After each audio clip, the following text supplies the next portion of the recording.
Consistent democracy है तो वो सिर्फ भारत है। और सिर्फ इतना ही नहीं है सभापति महोदय, आज दुनिया में लोकतंत्र के अंदर सिर्फ 34% जनसंख्या है, जिसमें 17% हम हैं। अर्थात अगर दुनिया में लोकतंत्र है तो उसका सबसे बड़ा इस पश्चिम में देखने की आवश्यकता नहीं है, वो उपनिषदों में दिखाई पड़ेगा। मगर क्या बताएं सभापति महोदय, आज भी हमारे कुछ नेता जाके लंदन में खड़े होकर गुहार लगाते हैं कि भारत में डेमोक्रेसी को बचाना है। तो उनके लिए मैं एक लाइन कहना चाहूंगा कि अभी साज दिल में तराने बहुत हैं, अभी जिंदगी के फसाने बहुत हैं, डरे गैर पर भीख मांगो न फन की, जब अपने ही घर में खजाने बहुत हैं। अब मैं आगे की बात कहना चाहता हूं। देखिए, चुनावी प्रक्रिया स्वतंत्रता के बाद शुरू हुई और इसमें बहुत सारी चीजों की उस समय समस्या रही होगी। मैंने आदरणीय आडवाणी जी ने एक बार हम लोगों को बताया था कि कैसी कैसी समस्याएं आती थी। उस जमाने में लोग इलेक्टोरल रोल बनाने के लिए जाते थे और महिलाओं का नाम पूछते थे तो डांट पड़ जाती थी, क्योंकि उस समय के समाज में माना नहीं जाता था कि किसी घर की महिला का नाम पूछा जाए। परंतु मैं बताना चाहता हूं सर, चुनावी प्रक्रिया पे सबसे पहली समस्या स्वतंत्र भारत में कहां आई? भारत के इतिहास की पहली इलेक्शन पिटीशन, चुनावी धांधली के विरुद्ध पिटीशन कब दाखिल हुई? 21 अप्रैल 1952। किसने दाखिल की? भारत के लॉ मिनिस्टर रहे बाबा साहब अंबेडकर। और उनके उस पिटीशन को मैं कोट करना चाहता हूं। उसके पैरा 12 में उन्होंने लिखा, the petitioner says that the aforesaid large number of double votes, 74,333 being void, has been a result of corrupt practice and undue influence on the part of the respondent number 1 and 2. Sir, बाबा साहब अंबेडकर को 74,333 vote cancel करके 14,000 vote से हारा हुआ declare कर दिया गया। मगर सभापति महोदय, ये तो थी प्रक्रिया। अब इस पे प्रतिक्रिया देखिए। तत्कालीन प्रधानमंत्री जवाहरलाल नेहरू जी की प्रतिक्रिया है। 16 जनवरी 1952 वो लखनऊ से एडविना माउंटबेटन को लेटर लिखते हैं और क्या लिखते हैं कि our success in the Bombay city and the Bombay province has been किया गया। उसके बाद हम आगे बढ़ते हैं और जब तक कांग्रेस सत्ता में रही, निर्बाध सत्ता में, तब तक चुनाव सुधार पे कोई विचार नहीं हुआ। चुनाव सुधार पे विचार शुरू होता है 1977 में, जब इलेक्शन कमीशन द्वारा ECIL को इलेक्ट्रॉनिक वोटिंग की संभावनाएं खोजने के लिए कहा जाता है। और फिर इंदिरा जी के समय में 1982 में आर्टिकल 324 में चुनाव आयोग को 50 पोलिंग बूथ के ऊपर इलेक्ट्रॉनिक वोटिंग के बारे में प्रयोग करने के लिए कहा जाता है। फिर राजीव जी के समय में 1988 में क्वांटम एरा में आते आते पर्ची से चुनाव कराने के लिए जोर डालने लगे। और यह भी मैं बताना चाहता हूं कि पर्ची के बारे में बहुत सारी चर्चाएं होती थी, कैसे बूथ कैप्चरिंग और मतपेटियां लुटती थी, वो एक अलग विषय है। परंतु मैं यह भी कहना चाहता हूं कि देश की संसद में कई बार चुनाव सुधार के लिए बड़े विधेयक पारित हुए, पर मैं उदाहरण देना चाहता हूं कैसे हुए। एक बार इंदिरा जी का चुनाव गलत सिद्ध हुआ तो सर रेट्रोस्पेक्टिवली चुनाव का सुधार कर दिया गया ताकि किसी भी अदालत का उस पर कोई प्रभाव न पड़े। फिर मैं याद दिलाना चाहता हूं सर, राजीव गांधी जी जब प्रधानमंत्री थे 1989 को उनका चुनाव हुआ अमेठी में, सर गोलियां चली, 21 लोगों पे FIR हुई और उनके विरुद्ध कौन लड़ रहे थे? राजमोहन गांधी, महात्मा गांधी के पौत्र, और डॉक्टर संजय सिंह जो पूर्व केंद्रीय मंत्री थे, उनको इतनी गंभीर गोली लगी कि प्राणों का संकट उत्पन्न हो गया। और आरोप यह था कि प्रधानमंत्री जी के पक्ष में, और यह पुलिस की गोली नहीं थी, क्रॉस फायरिंग हो रही थी, जिसके बारे में उस समय कई अंतर्राष्ट्रीय मीडिया ने 26 नवंबर की शुरुआत तब हुई जब भारतीय जनता पार्टी शक्तिशाली हुई, 1990 का दशक, और ये देश की यूनिपोलर पॉलिटिक्स बाइपोलर हुई। वोटर ID कार्ड 1993 में आया, केंद्रीय सुरक्षा बलों की तैनाती 1996 में प्रारंभ हुई। पहले बूथ वाइज काउंटिंग नहीं होती थी सर, उसमें आसानी जानते क्या होती थी कि अगर किसी मतपेटी में ज्यादा बूथ कैप्चरिंग करके मत डाल दिए तो उसमें काउंटिंग का चक्कर ही नहीं है, सब मिला दिए जाते थे। वो शुरू हुई। अटल जी की सरकार के समय में CCTV का प्रयोग शुरू हुआ, पहले प्रायोगिक तौर के ऊपर, और 2005 से CCTV की परमानेंट CCTV यूज होने लगा। अब इसे महज संयोगी माने कि 2005 के बाद से कभी राजद और कांग्रेस को बिहार में बहुमत का अधिकार नहीं मिला।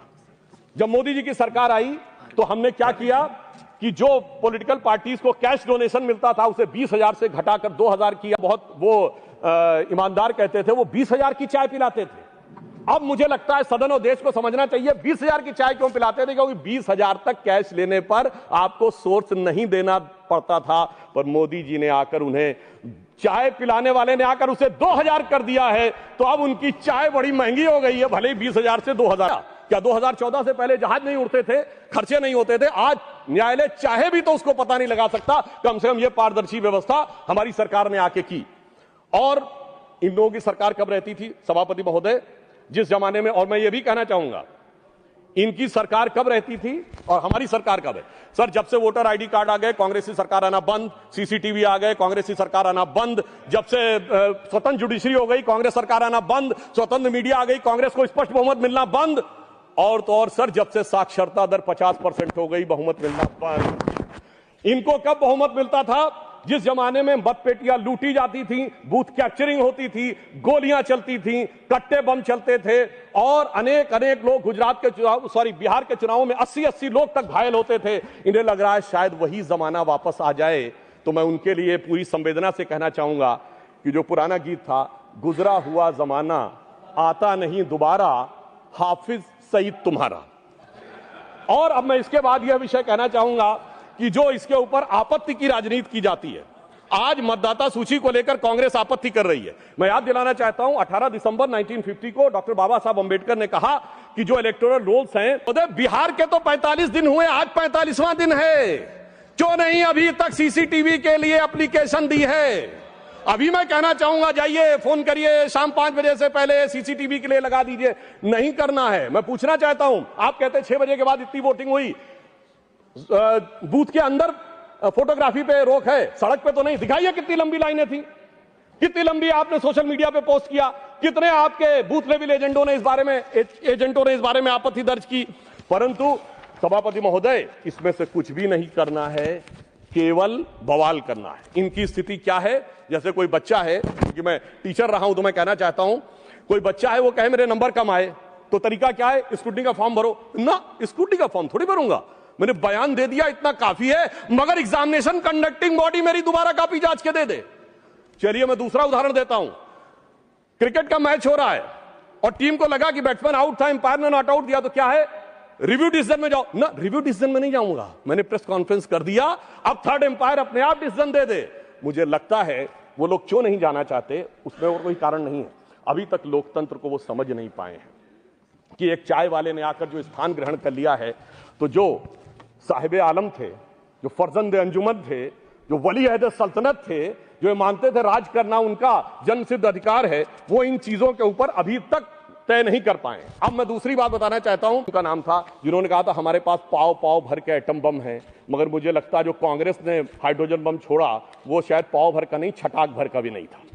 और वैसे मैं ये भी बता देना चाहता हूं, आप जब सरकार में थे तब भी बम नहीं छोड़ पाए थे। 1974 का परमाणु विस्फोट बम के लिए नहीं हुआ था, सरकार का ऑफिशियल बयान था कि ये केवल शांतिपूर्ण कार्यों के लिए हुआ है। ऑन द कॉन्ट्रेरी 11 और 13 मई 1998 को अटल जी की सरकार ने जब किया तो भारत ने कहा था we are the nuclear state. तो हाइड्रोजन बम सरकार में भी हम ही ने बनाया था, और आप न विपक्ष में कर पा रहे हैं न सत्ता पक्ष में रहकर कर पा रहे थे। अब मैं दूसरी बात कहना चाहता हूं, जो वोट चोरी की बात बहुत होती है, तो मैं याद दिलाना चाहता हूं बिहार का चुनाव संपन्न हुआ है। कोई कहे चोरी हो गई तो उसके पास कुछ होना चाहिए सामान जिसकी चोरी हो गई। तो मैं आंकड़ा रखना चाहता हूं सदन के सामने, विगत 35 सालों से किस ढंग से कांग्रेस का वोट घट रहा है। 1990 में 71 सीटें जीती, 24% वोट, 103 पे जमानत जब्त। 1995 29 सीटें जीती, 16% वोट, 167 पे जमानत जब्त। सन 2000 में 23 सीटें जीती, 11% वोट, 231 पे जमानत जब्त। 2005 में पूरी सीटें लड़े नहीं, कुल लड़े 58, जिसमें जीते 9, 6% वोट।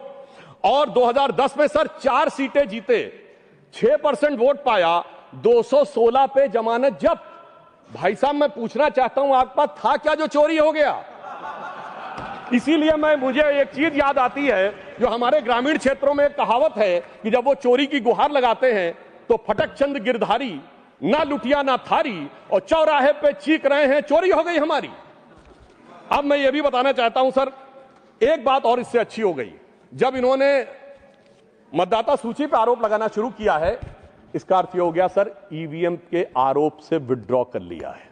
क्योंकि ये तो कहते थे ईवीएम में गड़बड़ है, बटन दबाते हैं वोट भाजपा पहुंच जाता है। यदि इनका आरोप सही माना जाए, मैं एक बात कह रहा हूं, यदि इनका आरोप सही माना जाए, अगर ईवीएम मैनेज थी तो किसी को वोटर रोल मैनेज करने की जरूरत क्या है? या तो वो सच था या ये सच है। हकीकत न वो सच था न ये सच है। इनके दिमागों में जैसे आज ईवीएम से पीछे हटे हैं, हकीकत में क्या है इनकी स्थिति सभापति महोदय ये है हो गया है, उसे सीधा करने की आवश्यकता है। और अंदर लाइटर नोट में एक और बात कहना चाहूंगा प्राचीन काल में अश्वमेध यज्ञ होता था, तो अश्वमेध यज्ञ का घोड़ा छोड़ा जाता था। मैं यहां कैविएट लगा कह दूं, मैं किसी के व्यक्तिगत अपमान के लिए नहीं, उपमान के लिए कह रहा हूं, ठीक, फॉर द सिमिली। सर वो जब छोड़ा जाता था तो जहां जाता था वहां विजय का मार्ग प्रशस्त कर देता था, और इनके पास एक ऐसा अश्वमेध यज्ञ का घोड़ा है जो जहां जाता है पराजय का मार्ग प्रशस्त कर देता है। और मैं यह भी कहना चाहता हूं, सिर्फ हमारे नहीं, भारतीय जनता पार्टी से नहीं, सर केरल में तो हम नहीं हैं, सत्ता में कभी नहीं आए। केरल में एक बार लेफ्ट फ्रंट आता था, एक बार यूडीएफ आता था, पर जब से ये वहां पहुंचे हैं ऐसा यज्ञ किया है कि इस बार एलडीएफ दोबारा आ गया। मैं पूछना चाहता हूं केरल में वोट चोरी किसने कर ली मेरे भाई, बताओ। क्योंकि कारण क्या है कि जो इन बात को समझने के लिए तैयार नहीं रहते हैं, उसका एक कारण। दूसरा ये कहते हैं मम्मन खान 98,000 से जीते। झारखंड में सबसे बड़ी जीत कहां पे हुई, वहां पे पाकुड़ क्षेत्र में निशात आलम 86,000 से जीते। दिल्ली में आम आदमी पार्टी के मटिया महल में 42,700 से जीते आले मोहम्मद इकबाल।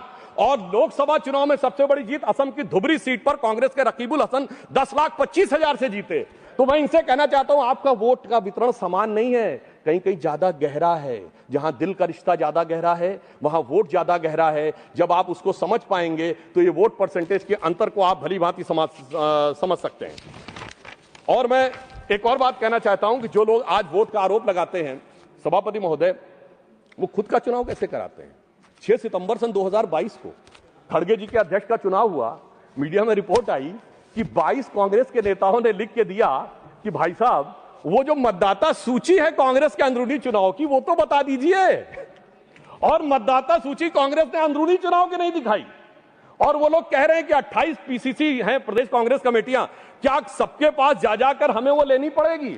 मगर साहब जिन्होंने अपनी मतदाता सूची नहीं दिखाई, चुनाव आयोग को मतदाता सूची के लिए लिख नहीं रहे हैं और वो आकर हमें ज्ञान दे रहे हैं, इन्हीं के लिए कहा गया है खुद मियां फजीहत और दूसरों को नसीहत। और वैसे कांग्रेस में पूर्व में सीताराम केसरी जी के जंग से हटे, ये सबको पता है।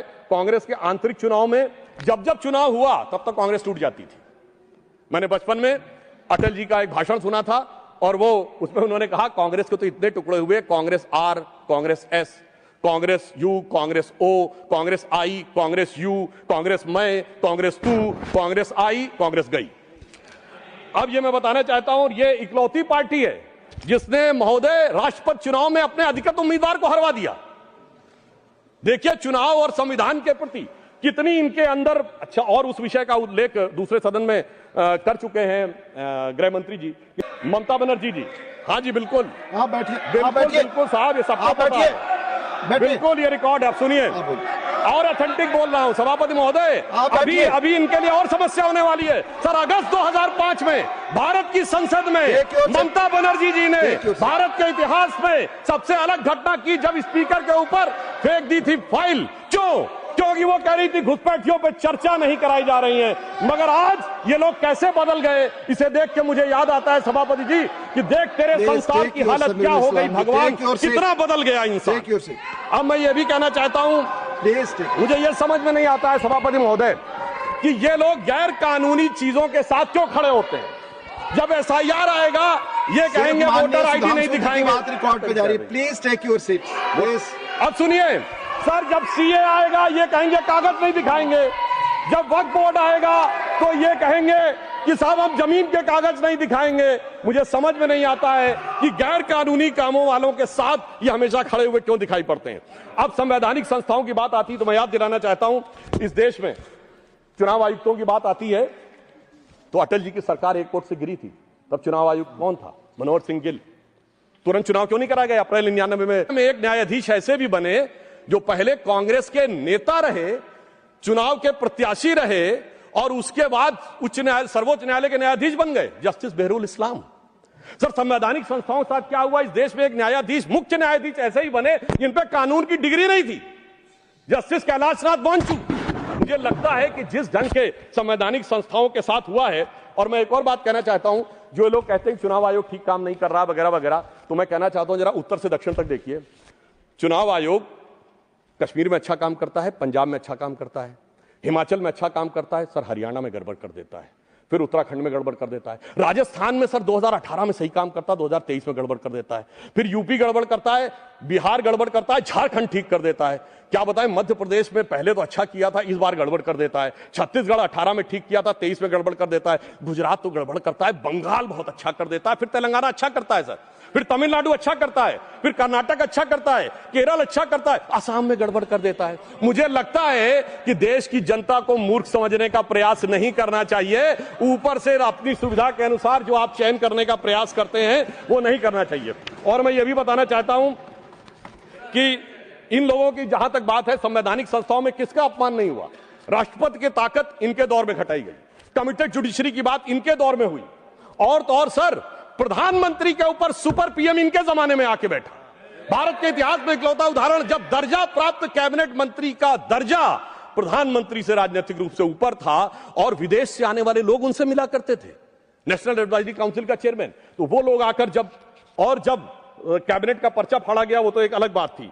अब मैं बताना चाहता हूं एक विषय और, कि विषय सिर्फ यहां एसआईआर नहीं है, विषय चुनाव आयोग नहीं है। देश की हर व्यवस्था के बारे में दुष्प्रचार करना है।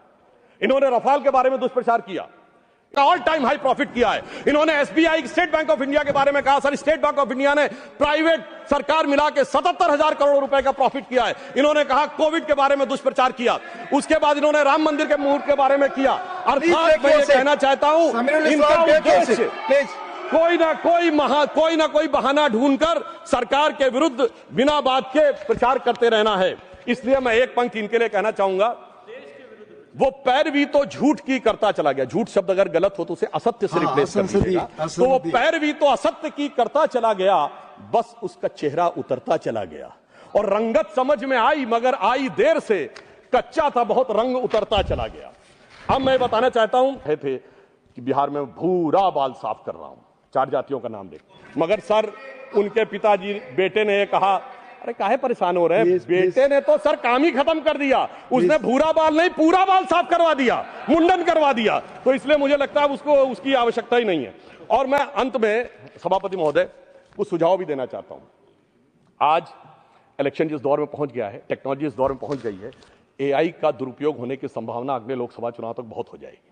मुझे लगता है इस बारे में सरकार निश्चित रूप से कोई ना कोई कदम उठाएगी, और जो लोग पब्लिक प्लेटफॉर्म्स में हैं उनको अपने एआई सिग्नेचर्स यानी एआई प्रिंट्स के बारे में ऑथेंटिक रूप से एस्टैब्लिश करने के बारे में विचार करना चाहिए, क्योंकि अन्यथा ये आने वाले समय में वॉइस रिकॉग्निशन और अन्य चीजों में प्रॉब्लम हो सकती है। दूसरा, मेरा मानना है कि जो सर्टिफाइड जो मान्यता प्राप्त राजनीतिक दलों के प्रत्याशी नहीं हैं, उनके नामांकन के लिए जो संख्या निर्धारित है उसे कुछ बढ़ाना चाहिए प्रस्तावकों की, ताकि गंभीर लोग आ सकें। जो राजनीतिक दल मान्यता प्राप्त करना चाहते हैं उनके भी सपोर्टर्स की एक सब्सटेंटिव संख्या दिखानी चाहिए, ताकि ईमानदारी से जो लोग राजनीति करना चाह रहे हैं वही लोग उसमें आ सकें। दूसरी बात मैं ये भी कहनी चाहिए, अब कोई पार्टी कहती है वोट जिहाद, सर ये फर्रुखाबाद में 2024 में सपा की पार्टी के मंच से हुआ था। सर अभी चुनाव में, जुबली के चुनाव में, जुबली हिल्स के चुनाव में कांग्रेस मतलब मुसलमान, मुसलमान मतलब कांग्रेस, ये क्या है सर? मुझे लगता है इसके बारे में हम लोगों को सोच समझकर विचार करना चाहिए। और इसके अलावा कुछ शब्द ऐसे होते हैं जिनमें किंतु परंतु का स्कोप नहीं रहता है। जैसे उदाहरण के लिए, अगर कोई यह कह रहा है कि मोदी जी की बोटी बोटी काट डालूंगा, और इसी बिहार के चुनाव में मोदी जी की माता जी को गाली दी गई, गालियों का अब शब्दकोश भी अवेलेबल है। कम से कम चुनाव सुधारों में अब इन चीजों से हम सबको दलगत भावना से ऊपर उठकर आना चाहिए, अन्यथा वो अराजकता की तरफ, भाषा की अराजकता से समाज में अराजकता की तरफ जा सकते हैं। और मैं एक और बात कहना चाहता हूं सर, जिस ढंग के चुनावी वादे किए जा रहे हैं, कोई कह रहा हर घर को सरकारी नौकरी दे देंगे, और 2024 में सर कांग्रेस ने कहा 8,500 खटाखट खटाखट खटाखट। तो मैं ये बताना चाहता हूं सर, 1 लाख रुपए हर परिवार को देने की बात कहते हैं। भारत की 145 करोड़ की जनसंख्या है सर, 1 मिनट में खत्म कर रहा हूं, उसमें कुल मिला के 31 करोड़ परिवार हैं, यानी 31 लाख करोड़ बांटेंगे, और भारत की रेवेन्यू रिसीव 2024 में 27 लाख करोड़ थी। इससे बात समझ में आ जाता है कि वो किस प्रकार से लोगों में भ्रम पैदा करने का प्रयास कर रहे हैं।